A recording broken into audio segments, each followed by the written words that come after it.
Two kids, same classroom, same teacher, same textbooks. 10 years later, one's financially free, the other's drowning in debt. The difference wasn't effort, it was something nobody wants to admit. You know this story by heart because you've lived it.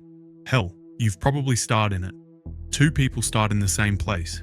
They follow the same rules. They put in similar effort. They even have the same damn degree hanging on their wall. But somehow their lives diverge so dramatically that it looks like they were playing entirely different games from day one. You see it everywhere, and it never stops being weird. The co-worker who got promoted while you're still grinding the same projects. The friend from college who's posting vacation pics from Bali while you're calculating whether you can afford a vacation at all. The business that exploded while yours is still fighting for scraps. And every single time it happens, you're left with the same gnawing question. What the hell did I miss? Here's where it gets personal. Because deep down, you know you weren't lazy. You weren't incompetent. You showed up, you played by the rules, you believed in the system. Yet somehow, you're watching other people win at a game you didn't even know they were playing. From the moment you could understand words, you were fed a story. A beautiful, inspiring story that made the world feel fair and your future feel secure. It came from teachers, parents, politicians, movies, books. Everywhere you turned, the same message. Everyone is created equal. Hard work pays off. The playing field is level. Just play your best game. If you work hard and play fair, you'll get ahead. It sounds noble as hell. It feels moral. It's the kind of thing you want to believe in, want to teach your kids, want to build a society around. The American dream, right? The meritocracy. The idea that talent and effort are the great equalizers. But here's the thing about beautiful lies. They're still lies. And this particular lie, it's not just wrong, it's weaponized. Because while you've been believing in equality, playing by those rules, waiting your turn like a good citizen, someone else has been quietly building advantages that compound. The equality myth isn't just incorrect, it's a control mechanism. It keeps you patient, compliant, always looking inward when things go wrong instead of questioning the game itself. Think about it. How many times have you blamed yourself for not getting ahead? How many nights have you stayed up wondering what you're doing wrong? What skill you're missing? What secret everyone else figured out but you? The equality lie makes every gap feel like a personal failure. Every success story you hear feels like proof that you're not trying hard enough. Every time someone your age is killing it while you're struggling, it whispers, "You're the problem." And until you see through it, you'll keep wondering why the game feels rigged while insisting it must be fair. Because that's the real mindfuck of the equality myth. It convinces you that questioning the system makes you a bad person, that wanting more than your fair share makes you greedy, that recognizing advantages makes you bitter. But what if the opposite is true? What if believing in a lie is what's actually keeping you small? Let's get real about how this programming actually works in the wild. Because once you see the machinery, you can't unsee it. Schools are patient zero for this shit. They pitch themselves on the promise that anyone can achieve anything. Every student has unlimited potential, they say in the brochures, while quietly sorting kids into advanced and remedial tracks by third grade. They preach that grades reflect effort, while research shows that better-known scientists tend to receive more academic recognition than lesser-known scientists for similar achievements. The same pattern that starts in elementary school and never stops. Walk into any university admissions office, and you'll hear about equal opportunity and merit-based selection. What they don't mention is that legacy admissions, donor relationships, and geographic quotas all tip the scales before merit even enters the picture. They're selling you equality while practicing something entirely different. Companies do this dance too. They recruit with equal opportunity slogans and diversity initiatives, while promotions mysteriously flow to people who went to the right schools, joined the right networks, or simply knew how to play the visibility game. The org chart doesn't lie. It's not random who makes it to the C-suite. Then there's social media, which is basically equality propaganda on steroids. Your feed is filled with stories of overnight successes and self-made millionaires, carefully editing out the family money, the Ivy League connections, the 3 failed attempts that came before, and the pure dumb luck that made the difference. Instagram entrepreneurs will tell you they hustled their way to success, while casually mentioning their dad's business partner, who happened to know the perfect investor. LinkedIn is full of posts about grinding and manifesting from people whose parents paid their rent for the first 5 years of their entrepreneurial journey. Politicians are maybe the worst offenders. They promise that their policies will level the playing field and create equal opportunity for all, while crafting legislation that somehow benefits their biggest donors. They talk about the dignity of work, while their own kids get internships that lead to six-figure jobs straight out of college. The message is everywhere, all the time. Equality exists. You just need to work harder to access it. But here's what nobody tells you. There isn't just one kind of equality. There are layers, and they get deliberately blurred together to create confusion that benefits the people already winning. There's equality before the law, the idea that the same rules apply to everyone in court. This one's actually achievable and necessary. When it works, it works. There's equality of dignity, the moral principle that every human life deserves respect, also essential. No argument there. But then there's equality of ability and equality of outcome. And this is where the beautiful lie lives. Because these have never existed anywhere, ever, and they never will. Yet the system needs you to believe in the whole package. They bundle it together like a cable subscription. You can't just get legal equality, you have to buy into the fantasy that everyone has the same potential and should get the same results. Why? Because if you truly understood that the game was tilted from the start, you might stop playing by their rules. You might start asking uncomfortable questions about why some people start the race a mile ahead while others start with weights on their ankles. You might start writing your own playbook instead of following theirs. Sociologists call this the Matthew effect, named after a biblical verse. For unto everyone that hath shall be given, and he shall have abundance, but from him that hath not shall be taken away even that which he hath. The rich get richer, the connected get more connected, and those who already have advantages keep accumulating more. But they can't admit that's how it really works, so they sell you the equality myth instead. Here's what believing in equality actually costs you, and it's way more than you think. It makes you blind to leverage. While you're grinding harder, thinking effort alone will save you. Someone else is building systems that multiply their results. You're still trading time for money like it's 1950. They're building assets that generate money while they sleep, networks that open doors without them knocking, and skills that scale infinitely. You're optimizing for hours worked. They're optimizing for impact per hour. Guess who wins? It keeps you comparing instead of creating. You waste mental energy wondering why Sarah got the promotion instead of asking what specific value you could deliver that's impossible to ignore. You're stuck in what psychologists call social comparison theory, constantly measuring your inside against everyone else's outside. Sarah didn't get promoted because the universe is unfair. She got promoted because she understood something about leverage, positioning, or value delivery that you haven't figured out yet. But the equality myth tells you it was luck, connections, or favoritism instead of something you could learn and apply. It breeds resentment that eats you alive. Every success story becomes evidence of unfairness instead of a blueprint you could study. Every gap becomes proof that the system is rigged instead of data about how the system actually works. You start to hate people for winning instead of learning from them. You develop what researchers call equality bias, the tendency to assume that every person has the same ability, the same potential, the same limits. When reality contradicts this assumption, it feels like injustice rather than information. Most dangerously, it makes you wait for permission, for fairness, for your turn. While you're waiting, the people who understand proportion are taking action. Think about it. How many opportunities have you missed because you were waiting for the fair moment? How many times have you held back because advancing would feel like cutting in line? How many times have you said, I don't want to be that guy, when that guy was just someone who understood how things actually work? The equality myth doesn't just misdiagnose the problem. It paralyzes you from solving it. I know a guy who spent 10 years waiting for his boss to recognize his hard work and promote him fairly. 10 years of showing up early, staying late, doing quality work, being a team player. You know what happened? His boss promoted someone else. Someone who spent those same 10 years building relationships with upper management, showcasing wins in highly visible ways, and positioning himself as indispensable. My friend called it unfair. He was wrong. It was just two people playing by different rules. Here's the brutal truth. The world doesn't reward belief in fairness. It rewards leverage, position, and results.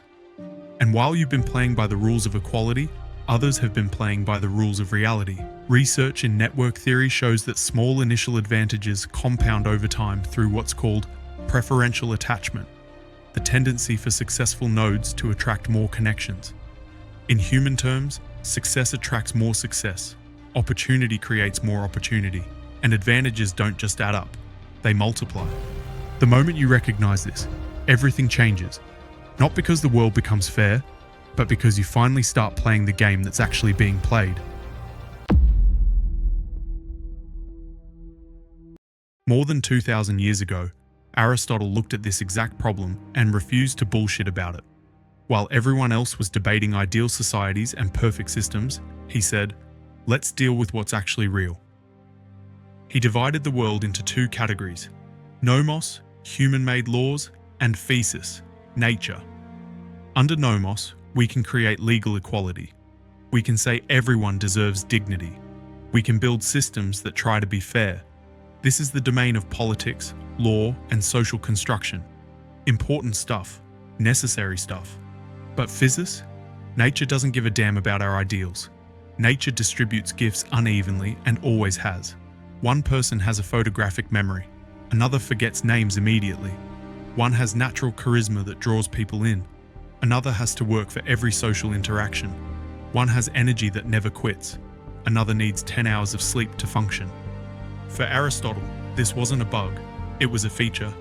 And trying to force identical outcomes from different starting points wasn't justice.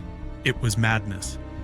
He called real justice distributive justice, the idea that fairness means giving each person what they've earned in proportion to their contribution, not giving everyone the same thing regardless of what they bring.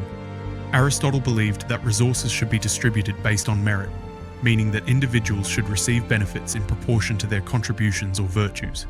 Think of it like this. If you're casting a movie and one actor is brilliant, while another can barely remember lines, treating them identically isn't fairness, it's blindness. But here's where Aristotle gets really interesting. He didn't see this as tragic, he saw it as liberating. Because instead of trying to become someone else, your job is to discover your telos, your purpose, your natural function, what you're built to do, and then cultivate the arete, excellence, virtue, skill, to fulfill that telos completely. His emphasis on proportional equality and the idea that justice is about giving people what they deserve continues to influence debates on social justice, meritocracy, and the distribution of resources. A cactus flourishes in the desert, a lotus blooms on water. Neither tries to be the other. Both become fully themselves. This is the shift that changes everything, from trying to be equal to trying to be proportional. Aristotle understood something that modern equality preachers miss. Human flourishing, eudaimonia, comes not from being like others, but from becoming fully yourself. But becoming fully yourself isn't enough in the modern world. You need leverage, you need systems, you need to understand how advantage actually compounds in practice. Scientists have identified that preferential attachment, the process where those who already have connections get more connections, can generate power law distributions. In plain English, small advantages at the beginning create massive advantages over time, but only if you know how to stack them properly. The people winning the game understand this. They're not trying to be fair, they're trying to be effective. They're not optimizing for equality, they're optimizing for leverage. And once you see this clearly, the path forward becomes obvious. Enough philosophy, let's get practical. Here's exactly how you break free from the equality trap and start building a life of proportion. Step 1. Identify your telos, your natural function. Stop asking, what should I do? Start asking, what am I built for? Your telos isn't some mystical calling you discover on a mountaintop. It's the intersection of what you're naturally good at, what energizes you, and what the world needs. But most people never find it because they're too busy trying to be well-rounded instead of uniquely excellent. The energy audit. Track your energy levels for 2 weeks. What activities make time disappear? What problems do you naturally notice that others miss? What would you do if money wasn't a factor and nobody was judging you? The advice pattern. Write down the last 10 times someone came to you for advice or help. What's the pattern? That's your telos knocking. The envy test. What achievements make you feel genuinely envious, not resentful, but inspired? That's your internal compass pointing toward your telos. Your telos isn't your passion. Passions fade. It's not what you're good at right now. Skills can be learned. It's the type of problem your brain is naturally wired to solve, the kind of value you're energized to create. Once you know it, everything else becomes clearer. Step 2. Build your arete, your excellence stack. Once you know your telos, you need to become formidable at it. Not good, formidable. Not competent, undeniable. This means deliberate practice, not just repetition. This means studying the top 1% in your field and reverse engineering their methods. This means building skills that compound over time. The compound skills strategy. Instead of being decent at 20 things, become exceptional at the 3 skills that matter most for your telos. Research shows that initial advantages in skill development create cumulative advantages over time. The Matthew effect in action. The daily question: what's the one skill that, if I mastered it, would make everything else easier or unnecessary? Focus there. Obsess there. Because excellence in one core area is worth more than competence in 10 different areas. The 1% study. Find the top 3 people doing what you want to do. Study everything they've said, written, or created in the last 5 years. Look for patterns in their thinking, habits, and methods. Don't copy their tactics. Learn their principles. Step 3. Create leverage, your force multiplier. Here's what they don't teach you in school. Effort without leverage is just expensive labor. Network scientists have shown that small initial advantages can scale exponentially through preferential attachment mechanisms, but only if you understand how to build leverage that compounds. There are 4 types of leverage you can build. Capital leverage, money that works while you sleep. This isn't just about investing. It's about understanding how to turn your skills into assets that generate returns without your constant presence. People leverage. Teams, networks, and systems that multiply your output.